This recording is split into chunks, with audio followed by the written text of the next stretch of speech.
everyone, this is Dipali here and today we are going to discuss about preparation of alkynes. So, इससे पहले हमने पढ़ा था alkenes की प्रिपरेशन के बारे में। एल्काइंस अगेन क्या होते हैं? Unsaturated compounds.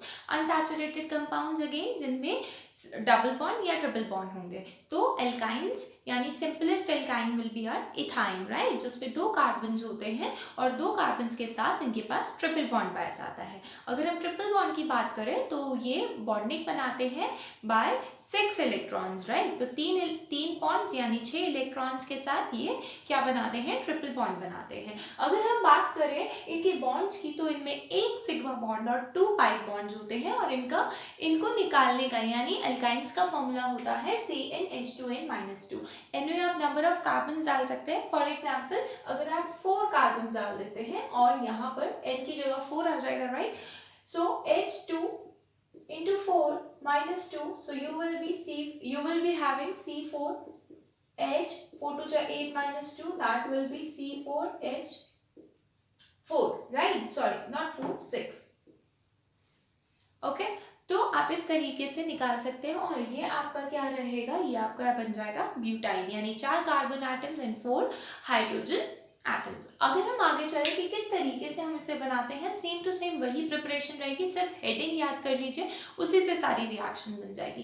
फर्स्ट क्या है? डीहाइड्रोहैलोजिनेशन ऑफ विसिनल डाइहैलाइड, यानी वाटर भी निकलेगा, राइट, और हैलोजन ग्रुप्स भी निकलेंगे, हैलोजन ग्रुप भी निकलेंगे और वाटर भी निकलेगा। तो हमने यहाँ पर लिया है आपका ब्रोमो इथेन। देखो ध्यान से, हमने यहाँ पे लिया है ब्रोमो इथेन। अब हमने क्या करना है ना, हमने इसकी रिएक्शन करानी है in the presence of base, और बेस हम क्या ले रहे हैं? Potassium hydroxide, right. तो KOH विद 80 डिग्री सेल्सियस के टेम्परेचर पे आपने जब ये रिएक्शन कराई तो आप ध्यान से देख रहे होंगे कि ये वाला जो K है वो Br के साथ निकल जाएगा, यानी पोटेशियम ब्रोमाइड जो होगा वो रिलीज आउट हो जाएगा। ठीक है, ये तो बात हो गई कि हैलोजन रिमूव हो गया है। अब बात करते हैं हाइड्रो ग्रुप की, यानी वाटर भी निकालना है। तो देखो ये वाला ग्रुप तो हमने निकाल दिया, K और Br, राइट, KBr निकाल दिया। अब बचा वाटर।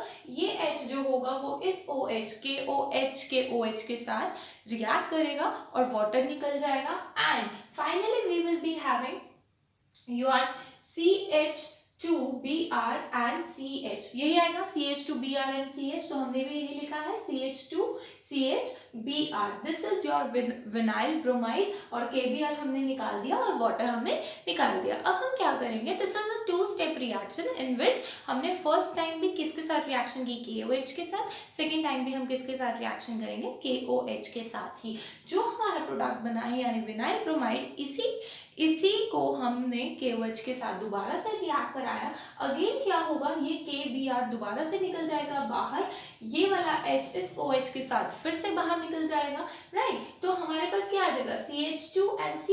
इस कार्बन के पास कोई हाइड्रोजन नहीं है, तो ये वाला हाइड्रोजन जो है यहाँ शिफ्ट हो जाएगा इस कार्बन के पास, और ये बॉन्ड जो है वो इधर शिफ्ट हो जाएगा। Then you will be getting your CH, which is your CH triple bond CH, which will be your ethine, right? Which will be your ethine, that is your alkyne. So इस तरीके से by dehydrohalogenation of vicinal dihalide हम इसे क्या कर सकते हैं? अपने alkynes बना सकते हैं। सेकेंड की बात करें हम, dehalogenation of tetrahalide। पहले हमारे पास कितने हैलाइड्स थे? 2। अब हमारे पास कितने हैलाइड्स हैं? 4। तो हमने 4 हैलाइड्स ले लिए, ठीक है। टेट्राहैलाइड देखो 1 2 3 4, 4 हैलाइड है और इसकी रिएक्शन करा देंगे किसके साथ? जिंक के साथ। जब हम जिंक के पहली बार रिएक्शन करेंगे तो क्या करेगा? जिंक 2 ग्रुप्स ऑफ Br को निकाल देगा, यानी ZnBr2 बन जाएगा। अगर ZnBr2 ये चीज हमारे पास बाहर आ गई तो हमारे पास यहाँ क्या बचा? CHBr, very good, CHBr, and here also we will get CHBr। But क्योंकि हमारे पास बॉन्ड्स पूरे नहीं होंगे, कार्बन अपनी शेयरिंग के साथ बॉन्डिंग बनाता है, तो ये वाला जो ब्रोमीन का बॉन्ड था वो आगे शेयर हो जाएगा। देखो यहाँ पे मैंने लिखा हुआ है, ये ब्रोमीन का जो बॉन्ड है वो ये आगे शेयर हो जाएगा। आगे शेयर होने की वजह से जो नेक्स्ट रिएक्शन अगर हम देखेंगे, यहाँ पे देखो सिंगल बॉन्ड था, ये सिंगल बॉन्ड जब यहाँ आगे शिफ्ट हुआ तो हमारे पास आ गए आपके double bond and zinc Br2 Zn zinc bromide आपका बन जाएगा। दोबारा से सेम टू सेम यही रिएक्शन करेंगे, दोबारा ही हम जिंक को ऐड करेंगे और जो हमारा ये प्रोडक्ट बना है दिस वन CHBr, इसको हमने फिर से जिंक के साथ रिएक्ट कराना है। तो इसके बाद क्या होगा, अगेन हम अगर इतने पार्ट को इतने पार्ट को अगर हम आगे रिएक्ट कराते हैं तो हमारे पास क्या होगा ना, Zn और ये वाला Br और ये वाला Br दोनों निकल गए, राइट। Zn ये वाला Br और ये वाला Br दोनों निकल गए। निकलने के बाद हमारे पास क्या बचा, CH, ये हो गया आपका CH, इधर भी बचा CH, ये हो गया CH और ये वाला जो बॉन्ड है वो यहाँ शिफ्ट हो जाएगा। तो पहले 2 बॉन्ड्स थे, अब हमारे पास कितने बॉन्ड्स आ जाएंगे, 3 बॉन्ड्स आ जाएंगे। तो हमारे पास ये बन गया triple bond and this will be your ethyne, this will be your ethyne. ठीक है, तो इस तरीके से हम क्या कर सकते हैं, अपना टेट्राहेलाइड से भी क्या बना सकते हैं, एल्काइन बना सकते हैं।